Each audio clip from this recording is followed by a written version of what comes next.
प्रातःकाल दैनिक कार्यों से निवृत्त होकर गौतम बुद्ध के सभी शिष्य एकत्र हो गए। गौतम बुद्ध ने संदेश देना आरंभ किया। वे बोले, आज मैं तुम्हें ऐसे व्यक्ति की कथा सुनाता हूँ जिसके पास सब कुछ होते हुए भी वह दुखी था। गौतम बुद्ध ने कहना आरंभ किया, किसी नगर में एक सेठ रहता था। उसके पास लाखों की संपत्ति थी, बहुत बड़ी हवेली थी, नौकर चाकर थे। फिर भी सेठ के मन को शांति नहीं थी। एक दिन किसी ने उसे बताया कि यहाँ पास के ही एक नगर में एक साधु रहता है। वह लोगों को ऐसी सिद्धि प्राप्त करा देता है कि उससे मनचाही वस्तु मिल जाती है। सेठ उस साधु के पास गया और उसे प्रणाम करके निवेदन किया, महाराज, मेरे पास धन की कमी नहीं है, पर फिर भी मेरा मन बहुत अशांत रहता है। आप कुछ ऐसा उपाय बता दीजिए कि मेरी अशांति दूर हो जाए। सेठ ने सोचा कि साधु बाबा उसे कोई ताबीज दे देंगे या और कुछ कर देंगे जिससे उसकी इच्छा पूरी हो जाएगी और उसका मन हमेशा के लिए शांत हो जाएगा। लेकिन साधु ने ऐसा कुछ भी नहीं किया, बल्कि अगले दिन उसने सेठ को धूप में बिठाए रखा और स्वयं अपनी कुटिया के अंदर छाया में जाकर चैन से बैठा रहा। गर्मी के दिन थे। सेठ का बुरा हाल हो गया। उसको बहुत गुस्सा आया, पर उसने किसी तरीके से खुद को शांत रखा। दूसरे दिन साधु ने कहा, आज तुम्हें दिन भर खाना नहीं मिलेगा। भूख के मारे दिन भर सेठ के पेट में चूहे कूदते रहे। अन्न का एक दाना भी उसके मुंह में नहीं गया।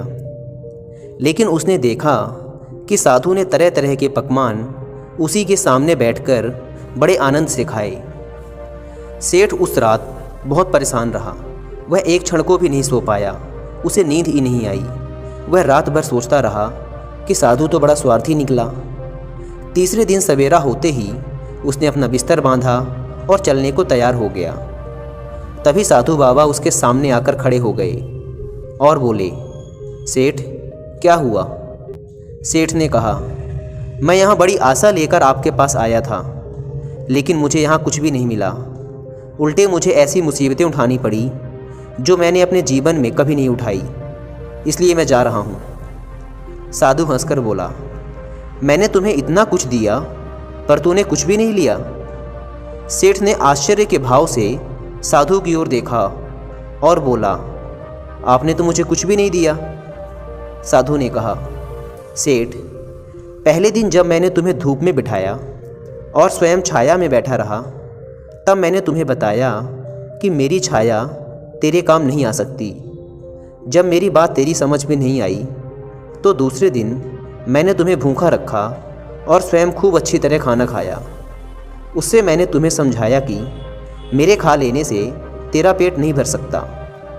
सेठ, याद रख, मेरी साधना से तुझे सिद्धि नहीं मिलेगी।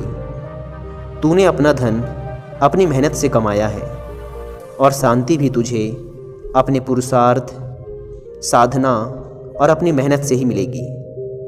सेठ की आंखें खुल गई। अब उसे अपनी मंजिल पर पहुंचने का रास्ता मिल गया था। साधु के प्रति आभार व्यक्त करता हुआ वह अपने घर लौट आया। गांव का सबसे आलसी लड़का सुबह 4 बजे उठकर अपने खेतों में काम कर रहा था। कुछ महीनों पहले जब गांव में आग लगी थी तो ये लड़का दोपहर में सोया हुआ था। ये अपने आप से उठकर घर से बाहर भी नहीं आया था। गांव के कुछ युवकों को इसकी चारपाई उठाकर वहां से लानी पड़ी थी, वरना तो ये उस आग में जलकर अब तक मर चुका होता। आखिर इसमें इतना बड़ा बदलाव कैसे आया? दिन ब दिन गुजरते रहे, लेकिन ये लड़का और ज्यादा मेहनती होता चला गया। इसकी चाल ढाल में, इसकी बातचीत में, इसके चेहरे पर एक अलग ही चुस्ती दिखाई देती थी। उसके हाव भाव ऐसे हो गए थे जैसे वो कभी थकता ही नहीं है। जहां कुछ महीनों पहले तक उसके खेत बंजर दिखाई देते थे, आज उसके खेतों में सबसे अच्छी फसल लहरा रही थी। एक दिन गांव के अधिकतर लोग इकट्ठे होकर उससे इस रहस्य के बारे में पूछने लगे। तब उस लड़के ने जिस रहस्य से पर्दा उठाया, उसके बाद हर एक की जिंदगी बदल गई। अपने बारे में बताते हुए लड़के ने सभी को बताया कि कुछ समय पहले तक मैं एकदम उद्देश्यहीन था। मुझे जिंदगी में कुछ भी समझ नहीं आता था। शायद मैं इस गांव का सबसे मूर्ख और सबसे आलसी आदमी था। किसी भी काम में मन नहीं लगता था, बहुत जल्दी थक जाता था, इसीलिए जिंदगी में कुछ भी हासिल नहीं हो रहा था। धीरे धीरे मुझे अपनी जिंदगी एक बोझ लगने लगी। मुझे लगा कि मेरा जीने का कोई अर्थ नहीं है, ऐसी जिंदगी से तो मौत बेहतर है। और यही सोचकर एक दिन मैं आत्महत्या करने के लिए एक पहाड़ी पर पहुंच गया।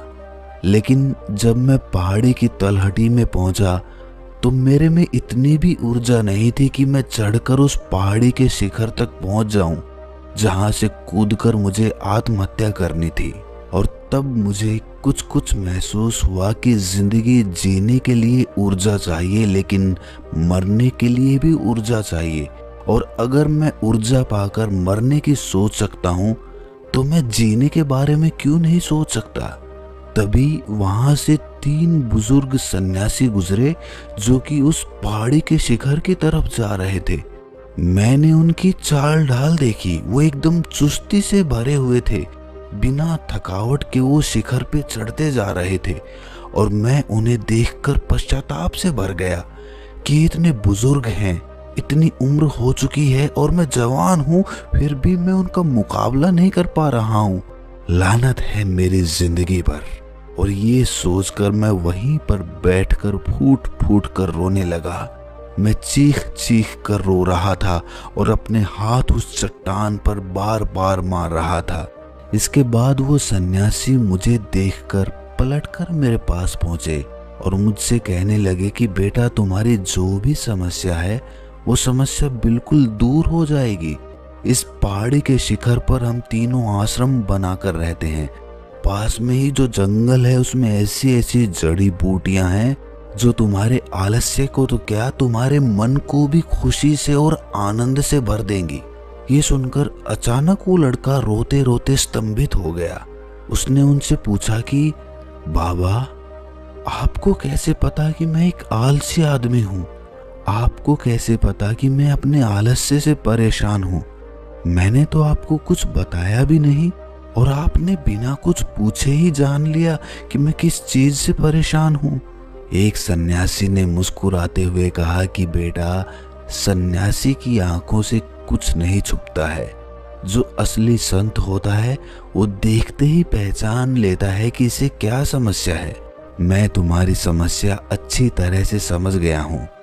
तुम हमारे साथ साथ उस पहाड़ी के शिखर तक चलो और वो जड़ी बूटी लेकर अपने घर चले जाना। इसके बाद तुम्हारे जीवन में कोई परेशानी, कोई आलस्य या फिर कोई दुख नहीं रहेगा।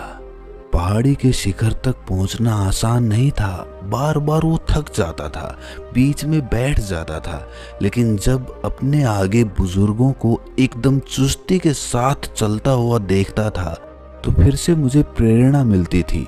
और मुझे प्रेरणा इस बात से भी मिलती थी कि आज मेरी जिंदगी के सारे दुख दूर हो जाएंगे, आज मुझे अपना जीवन वापस मिल जाएगा। यही विचार मुझे थकने नहीं दे रहा था और मैं उनके पीछे पीछे उस पहाड़ी की चोटी पर चलता जा रहा था। शाम होते होते हम चारों पहाड़ी की चोटी पर पहुंच चुके थे। वहां पहुंचते ही मैं बहुत ज्यादा उत्साहित था। मैंने झटपट उनसे कहा कि महाराज, अब मुझे वो जड़ी बूटी जल्दी से दे दीजिए, मैं ज्यादा इंतजार नहीं कर सकता। मुझे वापस अपने गांव जाना है जहां मेरी माँ अकेली है। ये सुनकर उन तीनों में से एक सन्यासी ठंडे पानी का लोटा लाते हुए बोला कि बेटा, अभी तो तुम आए हो, थोड़ा आराम कर लो, थोड़ा समय यहीं गुजार लो, उसके बाद जड़ी बूटी कहीं भागी थोड़ी जा रही है। हमें मालूम है कि वो जंगल में कहाँ पर मिलती है। तुम इंतजार करो, अभी शाम ज्यादा हो रही है। अभी अगर वापस जाओगे तो खतरा हो सकता है, रास्ते में जंगली जानवरों का हमला भी हो सकता है। इसीलिए आज रात यहीं पर तुम विश्राम करो। आराम से सो जाओ। कल सुबह होते ही हम वो जड़ी बूटी जंगल से लाकर तुम्हें दे देंगे। उसके बाद वो जड़ी बूटी ग्रहण करने के बाद जाते समय तुम्हें कोई थकावट भी महसूस नहीं होगी। तुम हवा की रफ्तार से इस पहाड़ी से नीचे उतर जाओगे। युवक ने गांव के लोगों को बताते हुए कहा कि मैंने भी सोचा कि एक रात की बात है, इतने दिन यूं ही गुजार लिए, एक रात इस पहाड़ी की चोटी पर गुजार लेता हूँ।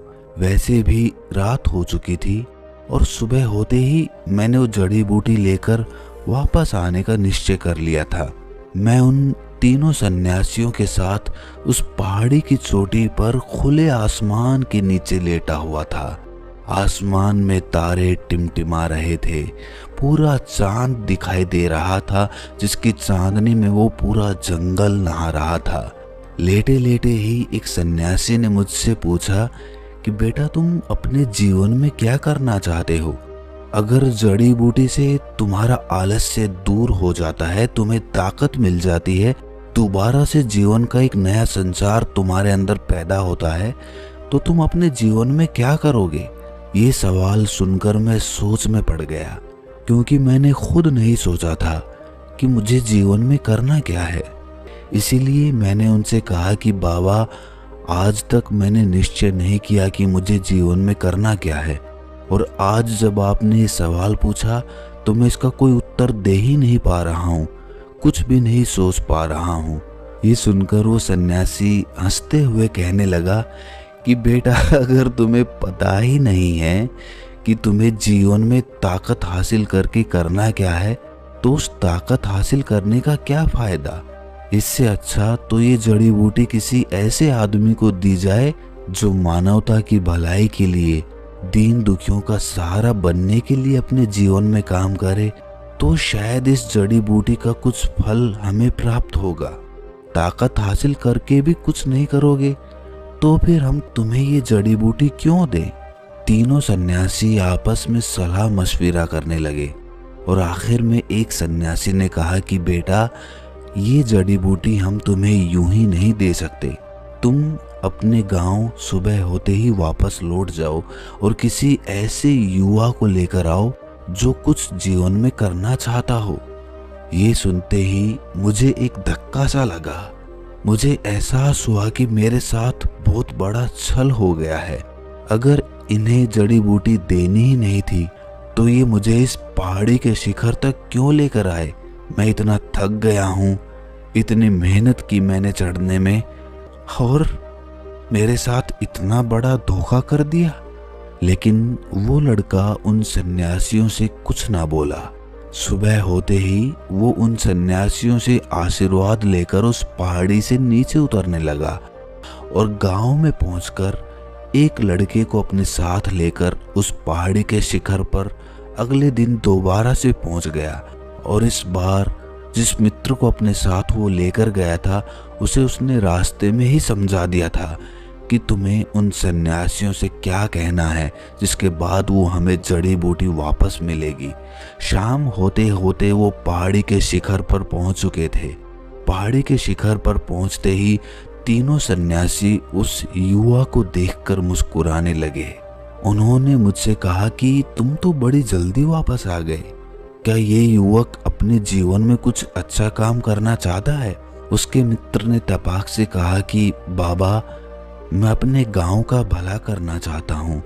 मेरे गांव में ज़्यादातर लोग खेतीबाड़ी का काम करते हैं। मैं चाहता हूँ कि मैं खेतों में मेहनत करके सबको दिखा दूँ कि मेहनत करने से कितनी अच्छी फसल पैदा होती है, और मैं नई नई फसल की तकनीक उन लोगों को सिखाना चाहता हूँ, जिसके लिए मुझे खुद खेतों में पहले मेहनत करनी होगी और उसी के बाद मैं उन लोगों को नई तकनीक सिखा पाऊंगा। और उसके लिए मुझे भरपूर ऊर्जा चाहिए, क्योंकि खेतों में काम करने में बहुत मेहनत लगती है और वो मेहनत करने के लिए मुझे ऊर्जा चाहिए, मुझे ताकत चाहिए, जिसके लिए मुझे आपकी जड़ी बूटी की ज़रूरत है। ये सुनकर तीनों सन्यासियों ने आपस में सलाह मशविरा किया और एक सन्यासी पीछे जंगल की ओर चला गया। कुछ ही देर बाद वो जंगल में से कुछ जड़ी बूटियां अपने हाथ में लेकर वापस आ रहा था। ये देखकर मैं काफ़ी खुश हो गया। मुझे लगा कि अब तो जड़ी बूटियां मुझे हासिल हो गई हैं, अब तो मेरा जीवन बिल्कुल बदल जाएगा। और मैं खुशी से फूला नहीं समा रहा था। सन्यासी ने मेरे पास आकर वो जड़ी बूटियां मुझे देते हुए कहा कि बेटा, कि ये जड़ी बूटियां कुछ शर्तों के साथ ही काम करती हैं। अगर उन शर्तों का पालन तुमने नहीं किया तो ये जड़ी बूटियां तुम्हें फायदा पहुंचाने की बजाय तुम्हें नुकसान पहुंचा देंगी, तुम्हारे जीवन को बर्बाद कर देंगी।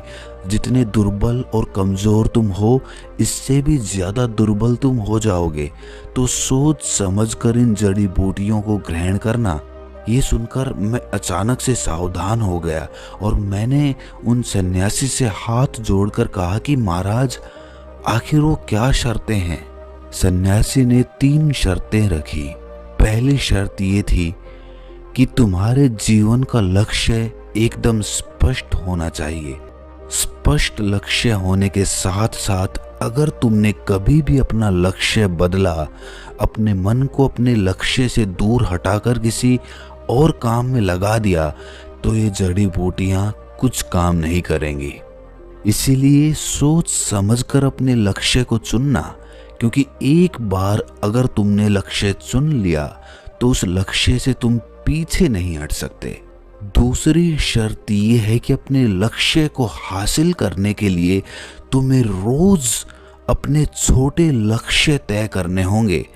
अपने बड़े लक्ष्य को हासिल करने के लिए तुम्हें हर दिन अपने छोटे लक्ष्य हासिल करने होंगे और इसके लिए तुम्हें हर रोज सुबह 4 बजे उठना होगा। क्या तुम ये कर पाओगे? मेरे लिए तो ये कर पाना असंभव सा प्रतीत हो रहा था, लेकिन तभी मुझे ख्याल आया कि जड़ी बूटियां मुझे ताकत देंगी और इन जड़ी बूटियों की ताकत से मैं अपने आप 4 बजे उठ जाया करूंगा। ये सवाल मैंने उन्हीं सन्यासी से पूछा कि महाराज, अगर जड़ी बूटियों में ताकत है तो मुझे 4 बजे अपने आप उठा देंगी, ऐसा तो संभव हो सकता है ना? उस बाबा ने मुस्कुराते हुए कहा कि हाँ, जड़ी बूटियां तुम्हारे जीवन में बहुत बड़ा बदलाव लेकर आएंगी। तुम्हें इससे जीवन रस प्राप्त होगा, लेकिन उसके लिए तुम्हारा मन पूरा दृढ़ निश्चय के साथ आगे बढ़ना चाहिए। तीसरी शर्त यह है कि जब भी तुम सोने के लिए अपने बिस्तर पर जाओ तो पूरे दिन को सोचो कि क्या आज तुम अपने लक्ष्य के करीब पहुंच पाए, क्या तुमने आज का जो लक्ष्य था वो पूरा किया। और अगर तुम ये सवाल नहीं करते हो तो सुबह उठने के बाद ये जड़ी बूटी कोई काम नहीं करेगी। दोबारा से तुम्हारा वही थका थका और पकाऊ जीवन शुरू हो जाएगा। ये 3 शर्त अगर तुम मान लेते हो तो ही ये जड़ी बूटी मैं तुम्हें दे सकता हूँ, वरना तो ये जड़ी बूटी तुम्हारे लिए जहर हो जाएगी।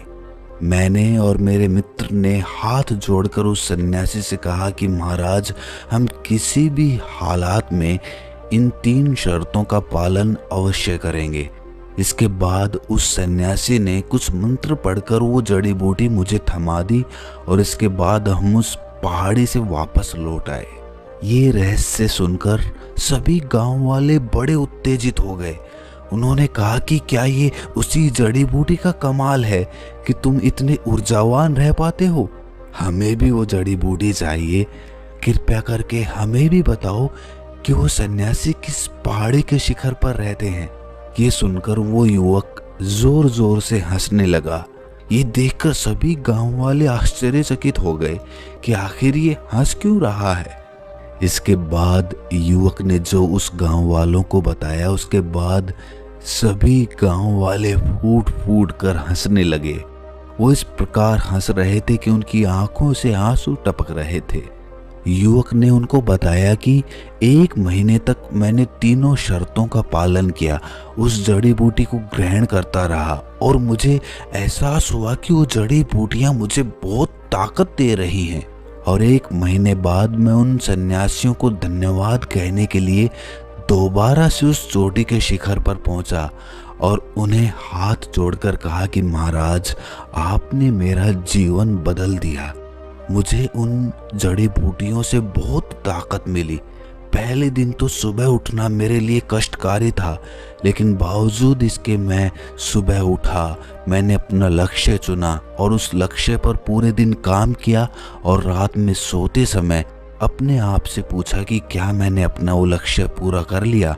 कुछ दिनों तक मुझे ये प्रक्रिया करने में बड़ी कठिनाई महसूस हुई, लेकिन धीरे धीरे उन जड़ी बूटियों की ताकत मेरी नसों में फैलने लगी और धीरे धीरे मुझे एहसास हुआ कि अब मुझे सुबह उठने के लिए कोई प्रयास नहीं करना पड़ रहा है।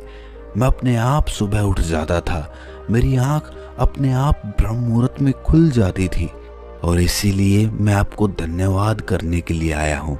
ये सुनकर वो तीनों सन्यासी जोर जोर से हंसने लगे।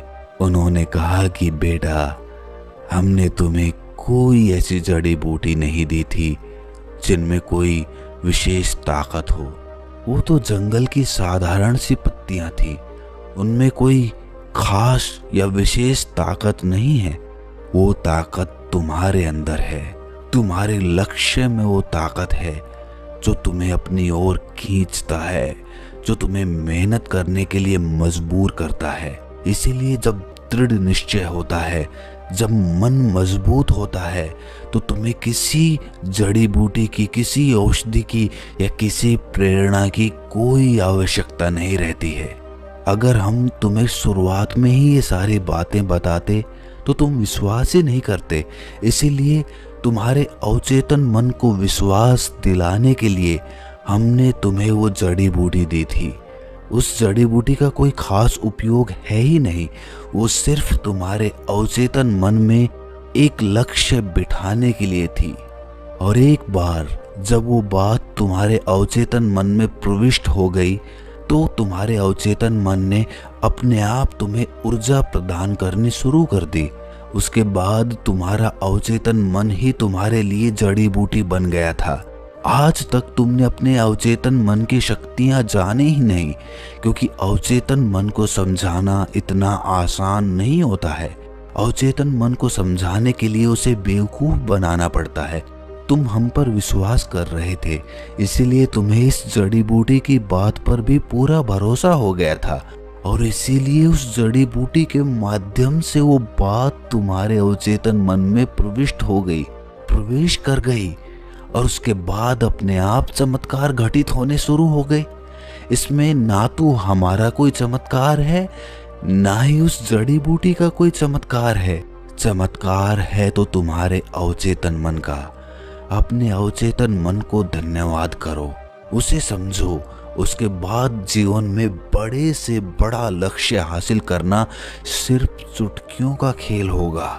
ये सुनकर सभी गांव वाले जोर जोर से ठहाके लगाकर हंसने लगे। सबने कहा कि भाई, बेवकूफ बनाओ तो ऐसा बनाओ जिससे कि जीवन ही बदल जाए। तो दोस्तों, कैसी लगी ये कहानी आपको? कमेंट सेक्शन में ज़रूर बताना और अच्छी लगी हो तो इस चैनल को सब्सक्राइब करके नोटिफिकेशन बेल को ज़रूर प्रेस कर देना। तो मिलते हैं अगली कहानी में, तब तक के लिए अपना ख्याल। Thanks for watching. Please subscribe.